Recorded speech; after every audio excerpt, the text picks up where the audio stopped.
दोस्तों नमस्कार आप सभी लोगों को। स्वागत है आपका ऑक्सफोर्ड लेन में। Nobel peace prize for 2021 has been announced by Norwegian Nobel committee. Nobel peace prize 2021 announce कर दिया गया है नॉर्वेगियन नोबेल कमिटी द्वारा। सबसे पहली मारिया रेशा और दूसरे डिमित्री मुरातोव, ये दो महानुभाव हैं जिनको इस पुरस्कार से सम्मानित किया गया है। मारिया रेशा जी दोस्तों ये फिलीपींस को बिलोंग करती हैं और डिमित्री मुरातोव नाम से थोड़ा थोड़ा आप आइडिया लगा पा रहे होंगे, ये रशिया को बिलोंग करते हैं और ये फिलीपींस को बिलोंग करती हैं। फिलीपींस दोस्तों आप सब जानते हैं ये साउथ ईस्ट एशियन नेशन है। फिलीपींस में एक रेपलर नाम की डिजिटल मीडिया कंपनी है जिसकी सीईओ हैं ये, और डिमित्री मुरातोव जी जो हैं ये न्यूज़पेपर एडिटर हैं।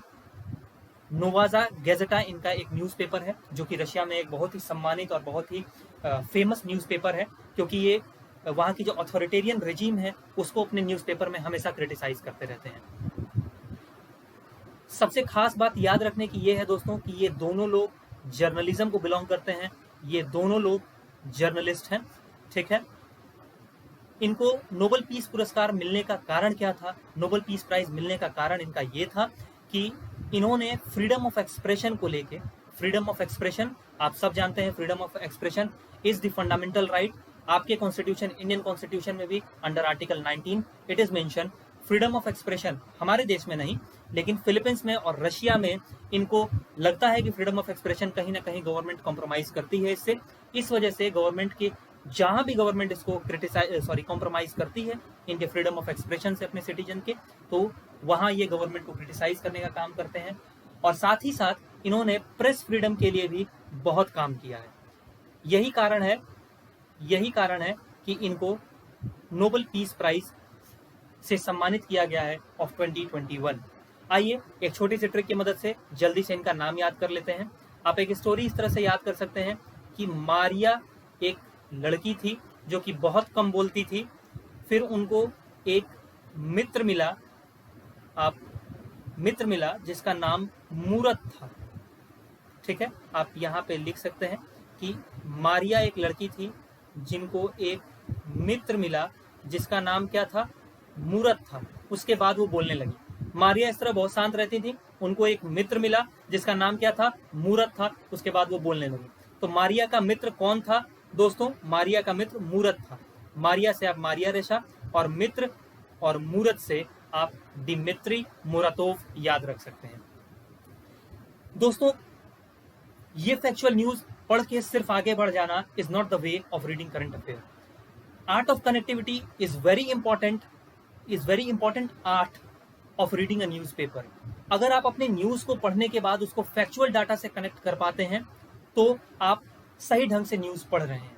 फैक्चुअल न्यूज पढ़ना might be useful for one day examination, लेकिन अगर आप स्टेट पीसीएस और सब्जेक्टिव एग्जामिनेशन की तैयारी कर रहे हैं, यूपीएससी जैसे एग्जाम की तैयारी कर रहे हैं, तो आपको न्यूज को कनेक्ट करना आना चाहिए। और अगर आप वन डे एग्जाम की भी तैयारी कर रहे हैं दोस्तों, तो क्लियर अंडरस्टैंडिंग, अगर क्लियर पिक्चर आपको समझनी है तो उसके लिए आपको न्यूज को कनेक्ट करना आना चाहिए। तो आइए देख लेते हैं इस न्यूज को हम किस तरह से कनेक्ट कर सकते हैं। सबसे पहला इसमें जो कीवर्ड आया है that is freedom of expression, freedom of speech and expression हम कह सकते हैं। तो फ्रीडम ऑफ एक्सप्रेशन दोस्तों आप इसको इस फैक्ट से कनेक्ट कर सकते हैं कि आर्टिकल 19 ऑफ इंडियन कॉन्स्टिट्यूशन, हमारा जो भारतीय संविधान है उसका अनुच्छेद 19 आपको freedom of expression, freedom of speech and expression का फंडामेंटल राइट गारंटी करता है। This is your fundamental right under article 19 which is mentioned in Indian constitution. लेकिन दोस्तों फ्रीडम ऑफ एक्सप्रेशन में आपको बताना चाहूंगा ये एकदम एब्सोल्यूट राइट नहीं है। एब्सोल्यूट न होने का मतलब क्या हुआ? इसका मतलब दोस्तों ये हुआ कि आपके इस राइट पे भी कुछ रिस्ट्रिक्शंस लगाए गए हैं। अब वो कैसे रिस्ट्रिक्शंस हो सकते हैं? ये इसलिए हैं, इसका मतलब ये थोड़ी है फ्रीडम ऑफ एक्सप्रेशन का कि आपको जो मन है आप वो कर लेंगे, बिल्कुल नहीं। कौन कौन से रिस्ट्रिक्शंस लगाए गए हैं दोस्तों? तो पहला रिस्ट्रिक्शन है कि आपके स्पीच और एक्सप्रेशन के राइट यूज करते समय कहीं से भी इंडिया की sovereignty and integrity of the nation को खतरा नहीं होना चाहिए। दूसरा क्या है? कि हमारे फ्रेंडली रिलेशन जो हैं बाहर के देशों के साथ, अलग अलग देशों के साथ, वो कहीं से डिस्टर्ब नहीं होने चाहिए। तीसरा है कि आप कोर्ट की तौहीन नहीं कर सकते, कंटेम्प्ट ऑफ कोर्ट आप नहीं कर सकते। इस कंटेम्प्ट ऑफ कोर्ट में भी फर्दर 2 डिवीजन होते हैं, एक क्रिमिनल कंटेम्प्ट होता है, एक क्रिमिनल कंटेम्प्ट होता है दोस्तों, और एक सिविल कंटेम्प्ट होता है। बहरहाल इस टॉपिक को हम बाद में डिस्कस करेंगे, क्रिमिनल और सिविल कंटेम्प्ट क्या होते हैं। उसके बाद आप किसी का डिफेमेशन नहीं कर सकते, किसी की मानहानि आप नहीं कर सकते, या आप किसी को इंसाइट नहीं कर सकते, किसी को प्रमोट नहीं कर सकते कोई ऑफेंस करने से।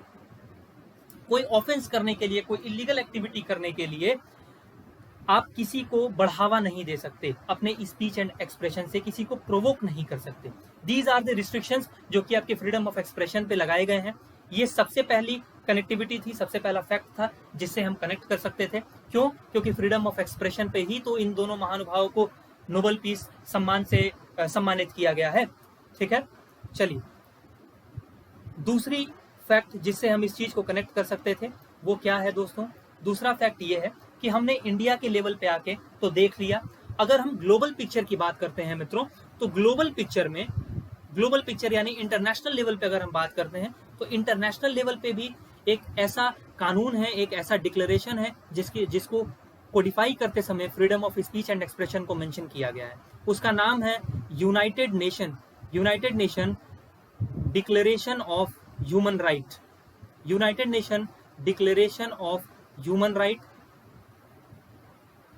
मित्रों, ये 1948 में एक डॉक्यूमेंट था, एक डिक्लेरेशन था जो कि यूनाइटेड नेशन ने पब्लिश किया था। और मैं आपको बताना चाहूंगा सबसे पहला कि ये दोस्तों लीगली बाइंडिंग नहीं है, ये कोई एग्रीमेंट नहीं है, ये कोई ट्रीटी नहीं है।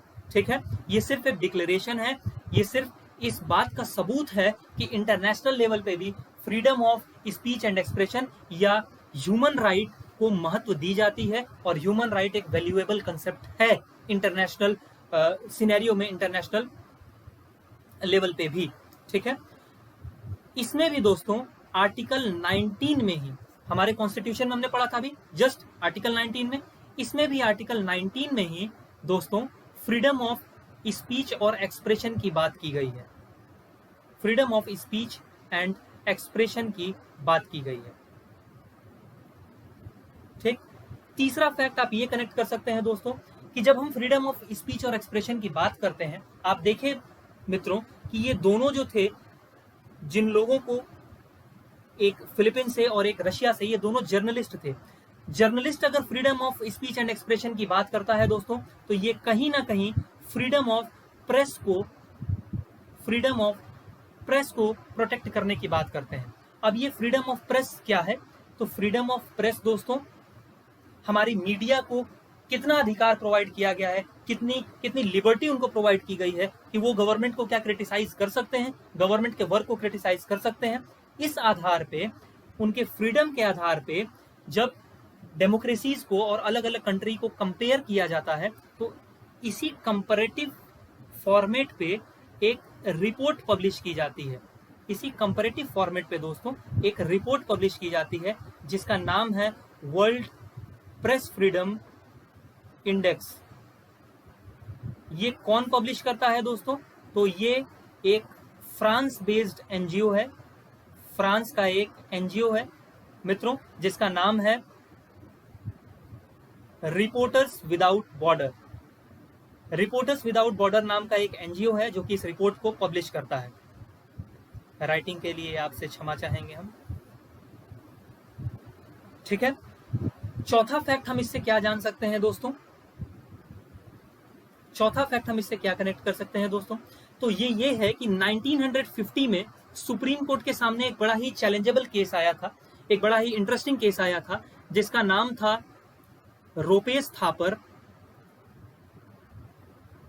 Versus State of Madras. ये केस का नाम था दोस्तों,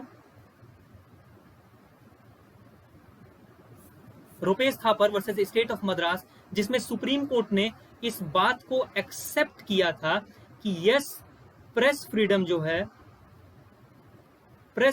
है this lies on the foundation of democracy, ये डेमोक्रेसी की फाउंडेशन है। Press freedom is the foundation of democracy. और प्रेस फ्रीडम इतना जरूरी क्यों है दोस्तों?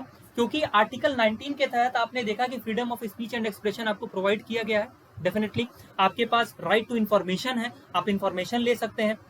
लेकिन जरा मुझे बताइए कि अगर आपके पास प्रेस फ्रीडम नहीं होगी, प्रेस फ्रीडम नहीं होगी, जैसे अगर आप ये बात जानते होंगे तो आरटीआई एक्ट 2005 में जो लाया गया था, राइट टू इंफॉर्मेशन एक्ट, ये क्यों लाया गया था, क्यों जरूरी समझा गया था?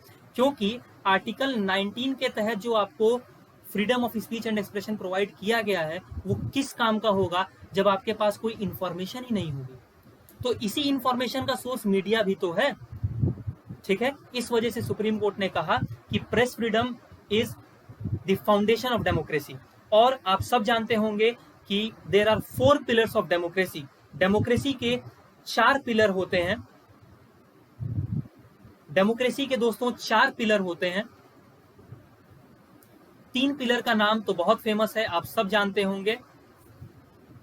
पहला है लेजिस्लेटिव, एग्जीक्यूटिव, जुडिशरी, और चौथा पिलर जो होता है डेमोक्रेसी का दोस्तों वो प्रेस या मीडिया होती है, जो कि इंफॉर्मेशन सप्लाई करती है, जो कि अवेयरनेस कैंपेन में एक बहुत बड़ी भागीदार होती है।